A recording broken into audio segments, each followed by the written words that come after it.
So now you're standing there clutching it like it owes you something. Like it ever did. Like it ever could. Fingers wrapped so tight around it you've forgotten what your hands feel like without it. And why? Because it's familiar? Because it whispered sweet nothings when no one else would?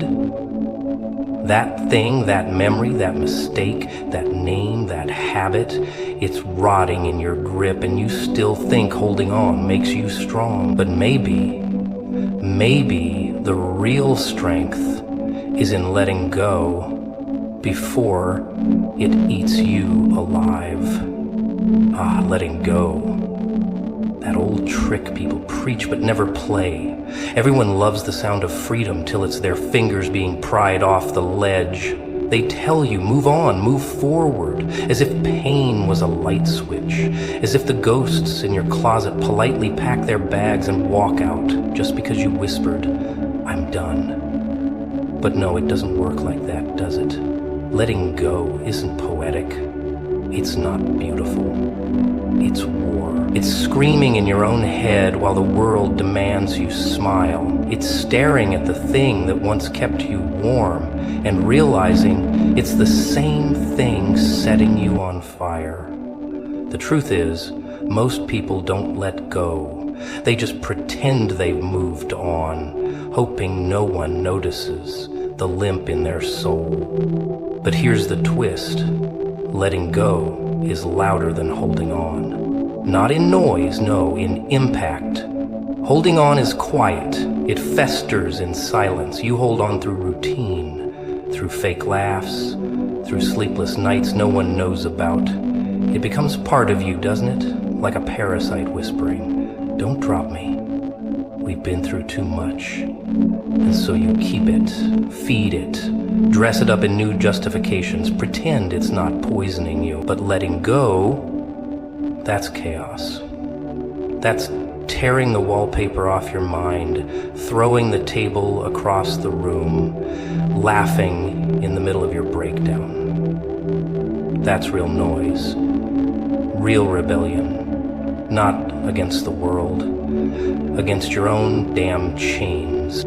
See, when you let go, people start to look at you funny. You stop performing, you stop pretending, you stop needing, and that's dangerous, isn't it?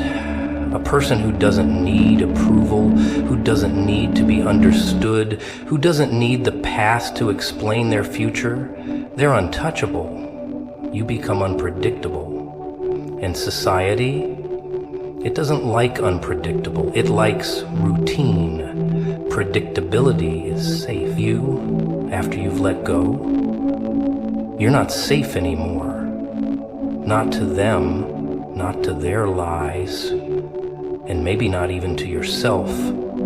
Because letting go doesn't come with instructions. It's not step 1, cry, step 2, meditate, step 3, healed. No, it's messy. You grieve, then you laugh. You feel numb, then you feel everything.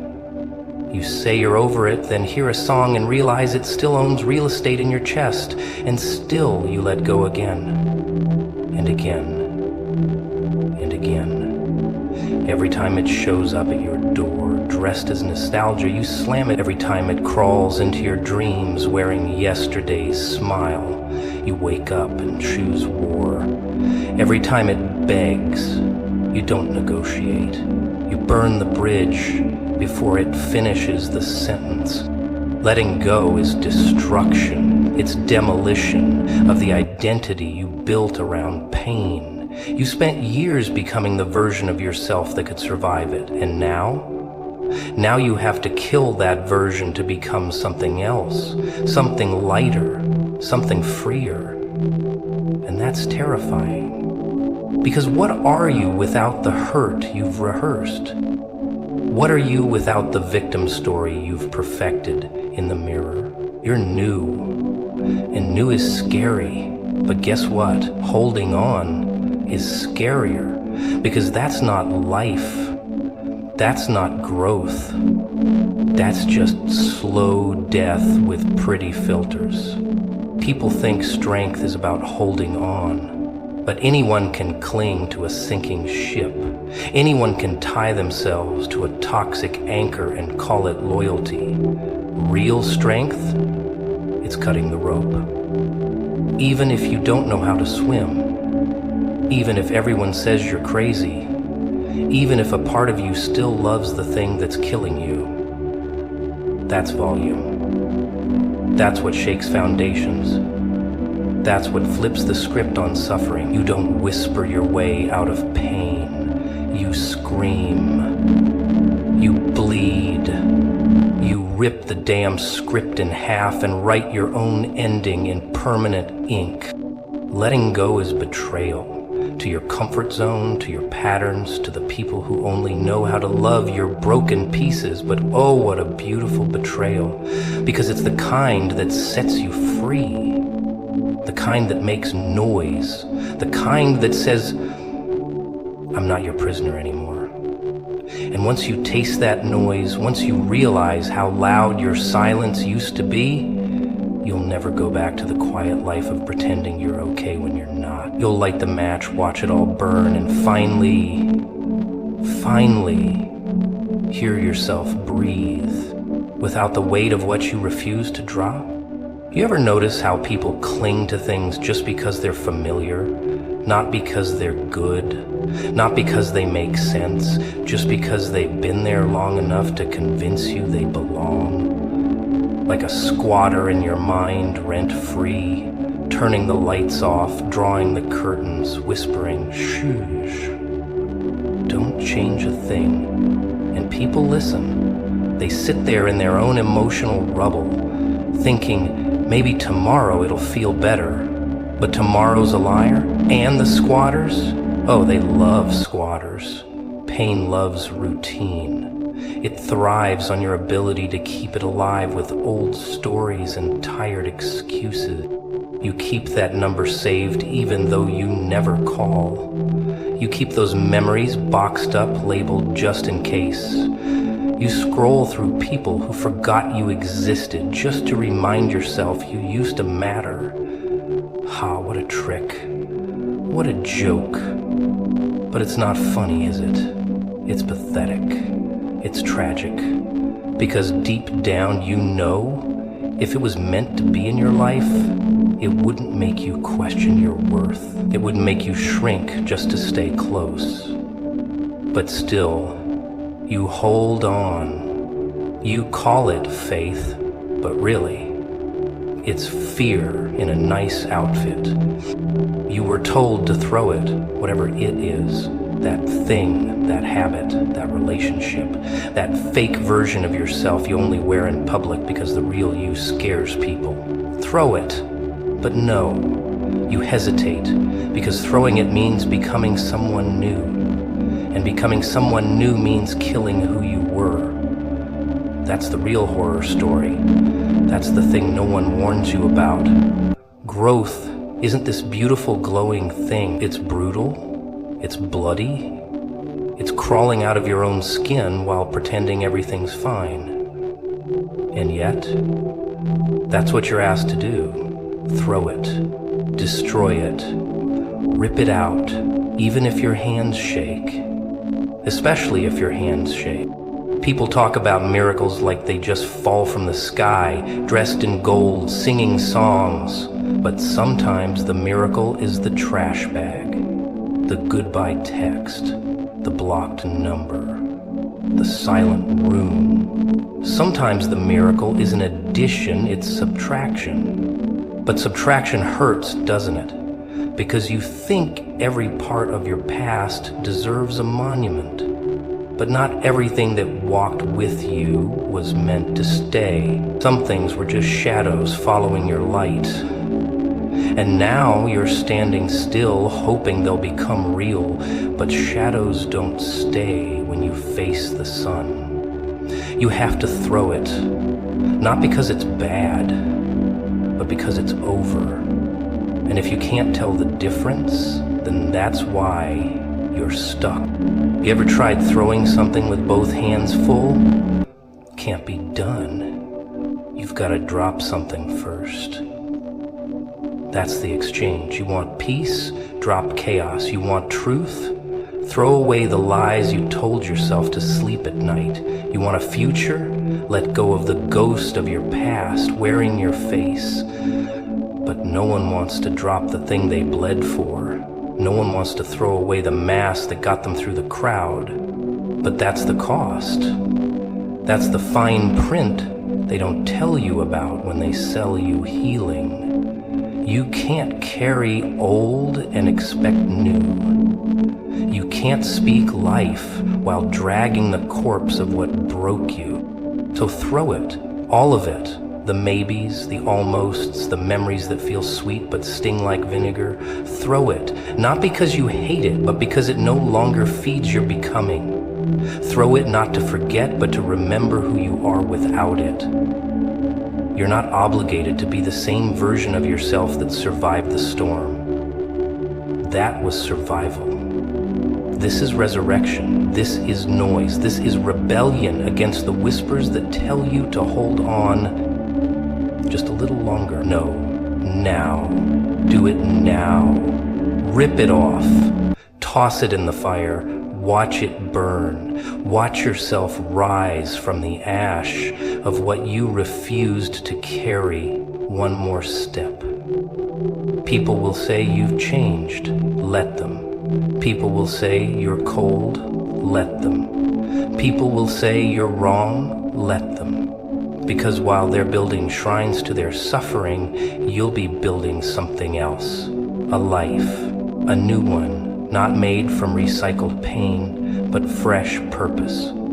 Not built from trauma responses, but real choice. You'll stop living like a museum and start living like a storm. Wild, free, and impossible to ignore, but only if you throw it. Only if you stop making excuses. Only if you stop pretending you can keep everything and still have room for more. You can't. You're full. Of pain, of stories, of broken versions of yourself, trying to be whole. So throw it. Don't think, just move. Or stay there. Full of everything that never served you, clapping for others while you rot quietly behind your own curtain. You ever hear silence scream? Most people don't. They think noise is chaos. They think the loud ones are the dangerous ones. But the real madness, it lives in quiet. The kind of quiet where your mind paces the same hallway over and over, staring at the same door, afraid to knock. That's the kind of quiet that eats you alive, while the world keeps clapping for your ability to smile through it. Bravo, you're falling apart and no one even noticed. Because you didn't bleed loud enough.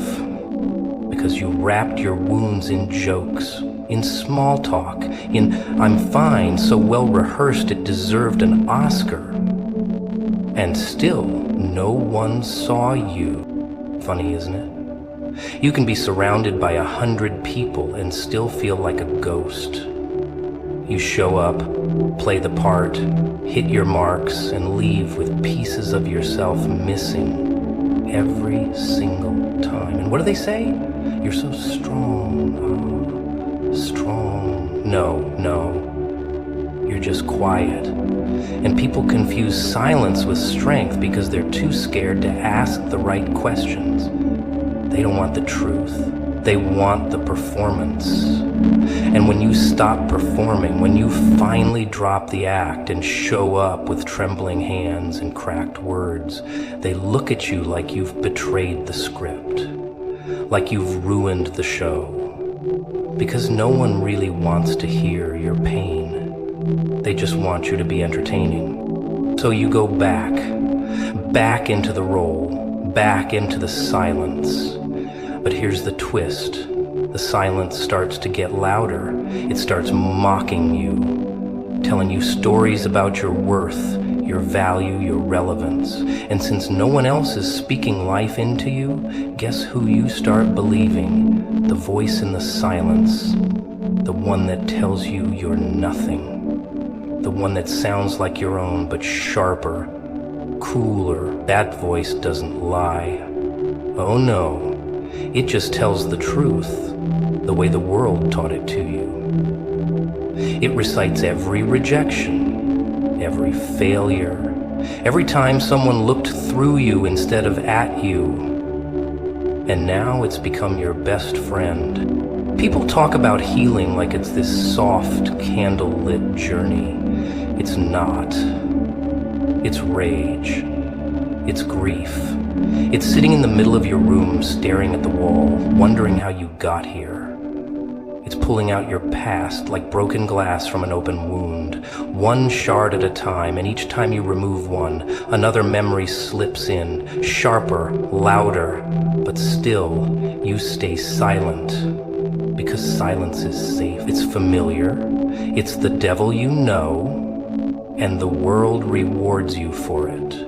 Stay small, stay nice, stay quiet, that's how they like you. Manageable, predictable, not too much, but something's shifting, isn't it? There's this itch beneath your skin, this fire in your chest.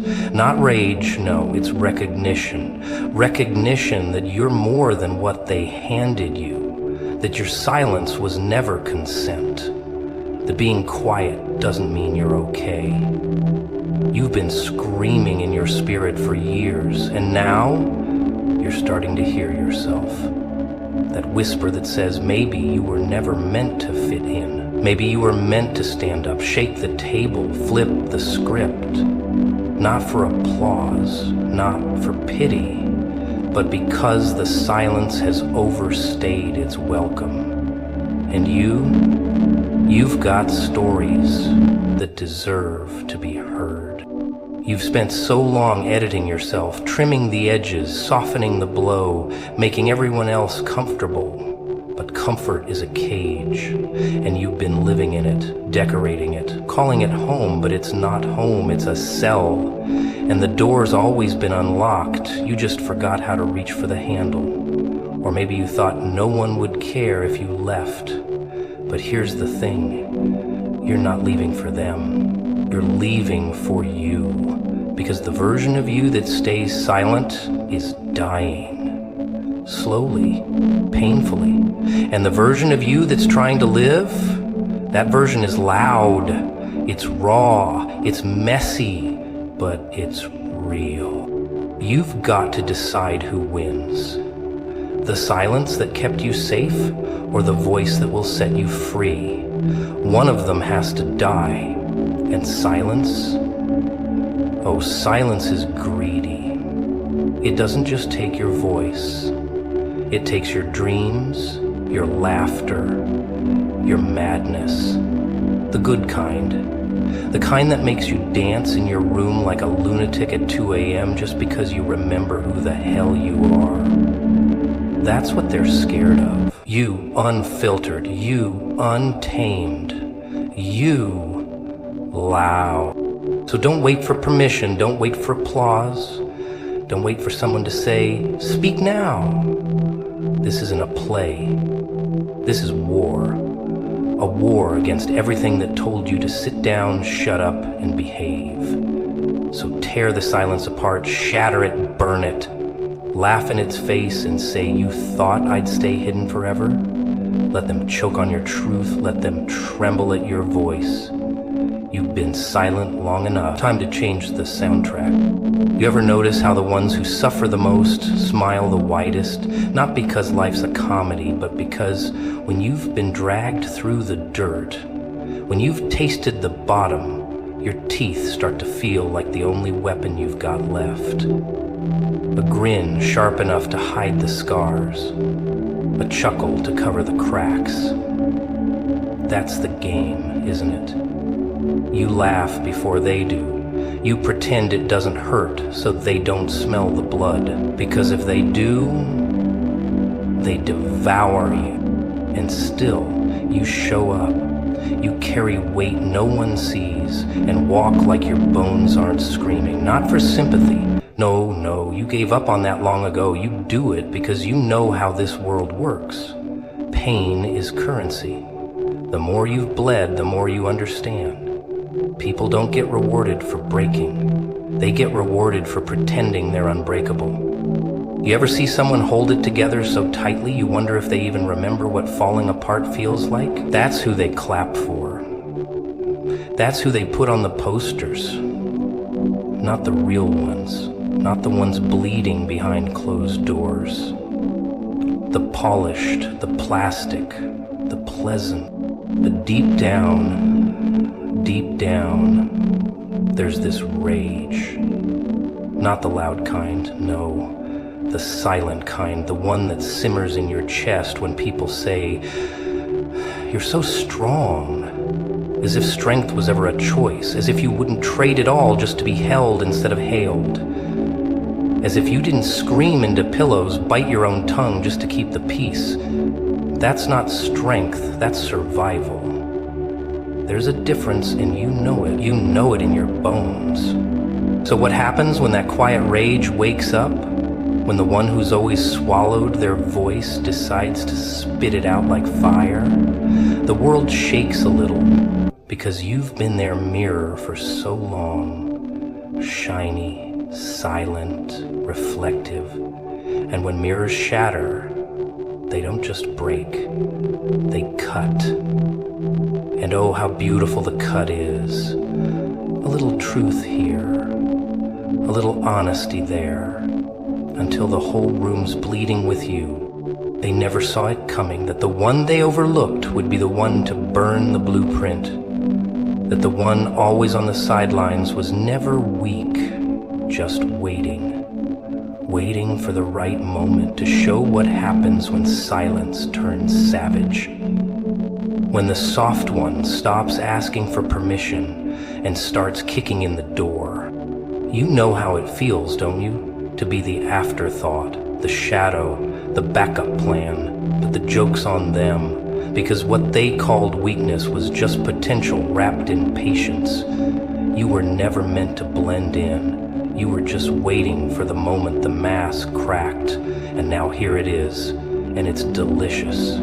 The kind of shift that makes you laugh for real this time, not because you're hiding, but because you're finally free. Free to be unfiltered, unhinged, unapologetic. People always say, be humble, but you've been humble, you've been small, you've been quiet.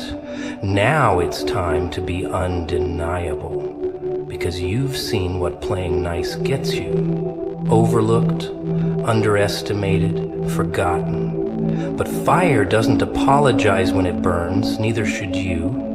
You don't owe them politeness. You don't owe them softness. What you owe is to yourself, to that version of you that sat in the dark praying for a light that never came. You, that version who begged for someone to understand, only to be met with silence.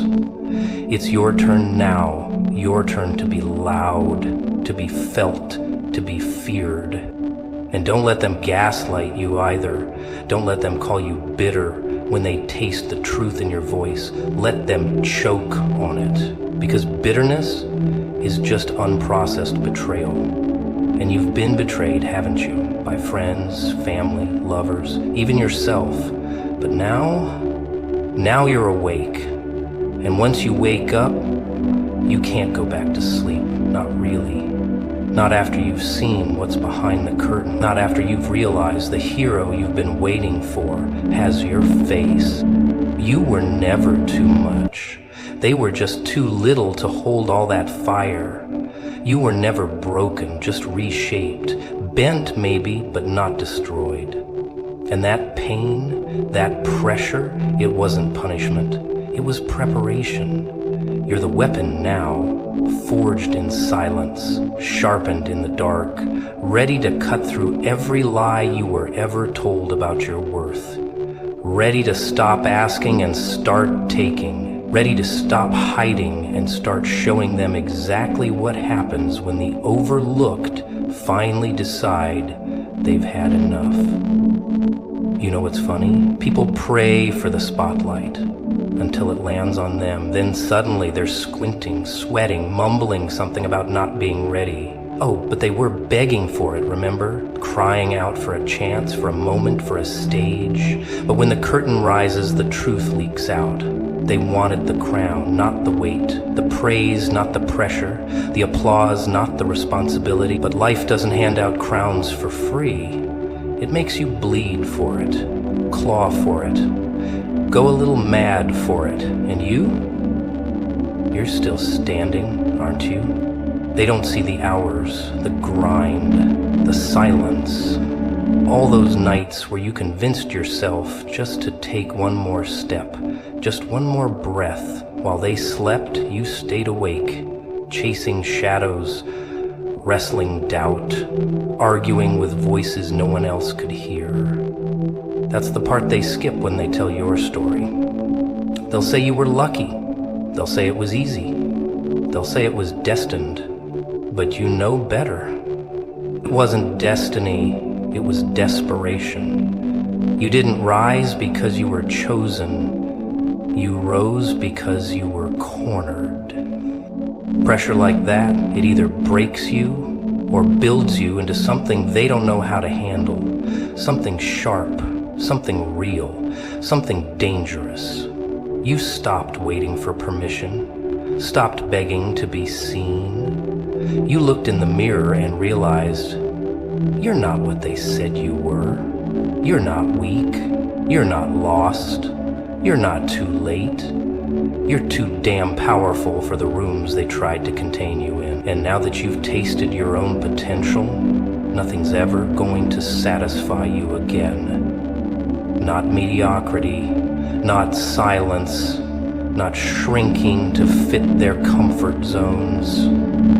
Let them talk, let them whisper, let them analyze every move like their opinions mean something. Because when people don't understand your power, they'll always try to shrink it down to something they can control. They'll try to dress it up as arrogance, as madness, as rebellion. But that's just fear in a cheap mask. They're afraid, because deep down, they know you were built in the fire they never would have survived. They know you walked through things that would have shattered them in seconds. They see the way you carry your scars like medals, and it unsettles them. They wonder why you're so calm, so collected, so unbothered, but they don't realize you're not calm. You're calculating. You're not collected. You're coiled and unbothered. No, you're just used to chaos. You've made peace with pain. You've learned how to function while everything burns. That's what makes you dangerous. That's what makes you unstoppable. Because you don't flinch anymore. You don't break. Not because you're invincible, but because you've already broken 1,000 times and put yourself back together in ways they could never understand. You know the price of your path. You've paid it with time, with tears, with pieces of yourself you'll never get back. And still you show up. Still you walk forward. Not because you have something to prove, but because you've got something to unleash. There's a difference. You're not here to be liked. You're not here to be understood. You're here to be undeniable, to be the reminder that you don't have to be perfect to be powerful, that you don't have to be soft to be worthy, that rage, when aimed right, is a revolution. They won't get it. Most of them won't. They'll see the fire, but not the furnace it came from. They'll feel the impact, but never see the weight you carried. But that's okay. You're not doing this for them. You're doing it for every version of you that was told to sit down, to shut up, to wait your turn. You're doing it for the days you almost quit, the nights you almost disappeared, the moments you convinced yourself to believe again, even when everything around you screamed not to. This is your chaos, your symphony of survival.